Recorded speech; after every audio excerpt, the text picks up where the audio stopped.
আমরা আল্লাহর হাবিবকে দেখতে চাই কিনা? রাসূলুল্লাহ সাল্লাল্লাহু আলাইহি ওয়াসাল্লামকে দেখারও কিছু পদ্ধতি রয়েছে।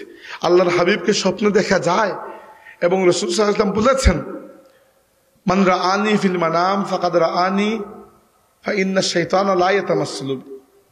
আল্লাহ রাসূল বলেছেন, যে ব্যক্তি আমাকে স্বপ্নে দেখলো সে সত্যি সত্যি আমাকে দেখলো, কারণ শয়তান আমার রূপ ধারণ করতে পারে না। উলামায়ে কেরাম বলেছেন, আল্লাহর রাসূলকে স্বপ্নে দেখার সবচেয়ে সহজ পদ্ধতি হচ্ছে অধিক হারে দুরূদ পাঠ করা, অধিক হারে দুরূদ পাঠ করা।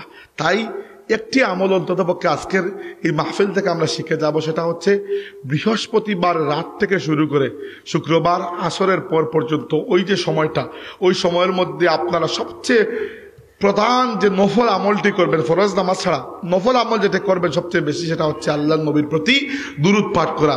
রাসূলুল্লাহ সাল্লাল্লাহু আলাইহি ওয়াসাল্লামের প্রতি দুরূদ পাঠ করা এত বড় নিয়ামত, এত বড় ফজিলতের আমল যে এই আমলটা আল্লাহর রাসূলকে স্বপ্নে দেখার সবচেয়ে উত্তম পদ্ধতি। বলুন সুবহানাল্লাহ।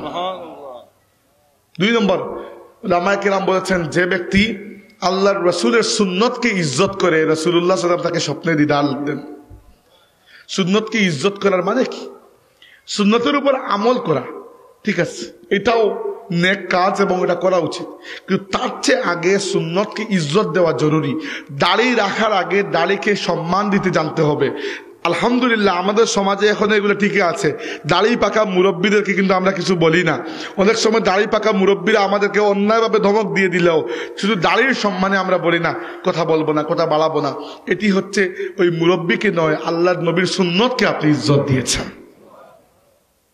বুঝতে পেরেছেন? আমরা টুপিকে ইজ্জত করি, টুপিকে এরকম পায়ের পাশে ফেলে রাখি না, কারণ এটা আল্লাহর নবীর সুন্নত।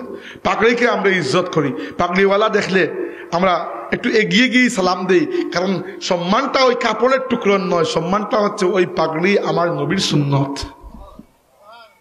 সাহাবায়ে কেরামের মধ্যে আল্লাহর রাসূলের সুন্নতের, আল্লাহর রাসূলের তাবাররুকের এত মহব্বত ছিল যে হযরতে খালিদ ইবনে ওয়ালিদ রাদিয়াল্লাহু আনহু তার টুপির মধ্যে রাসূল পাক সাল্লাল্লাহু আলাইহি ওয়াসাল্লামের কিছু চুল মুবারক সেলাই করে বেঁধে রেখেছিলেন, এবং খালিদ ইবনে ওয়ালিদ রাদিয়াল্লাহু আনহু প্রত্যেক জিহাদের সময় এগুলোর ওসিলা নিয়ে আল্লাহ পাক তাবারাকা ওয়া তাআলার কাছে দোয়া করতেন।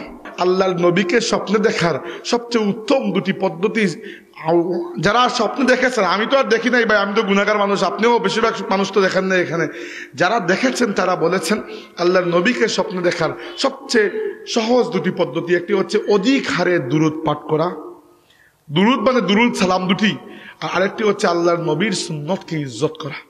হ্যাঁ, সুন্নতের উপর আমল করা ওটা তো শরীয়তের একটা চাহিদা, এটা তো করবেন আপনি, কিন্তু সুন্নতকে আমল করার চেয়েও এর আগে জরুরি হচ্ছে সুন্নতের প্রতি নিজের মনের মধ্যে একটা ইজ্জত, একটা আজমত জমিয়ে রাখা। কারণ কি, এই সুন্নতকে ইজ্জত দেওয়ার মাধ্যমে আপনি রাসূলকে ইজ্জত দিচ্ছেন।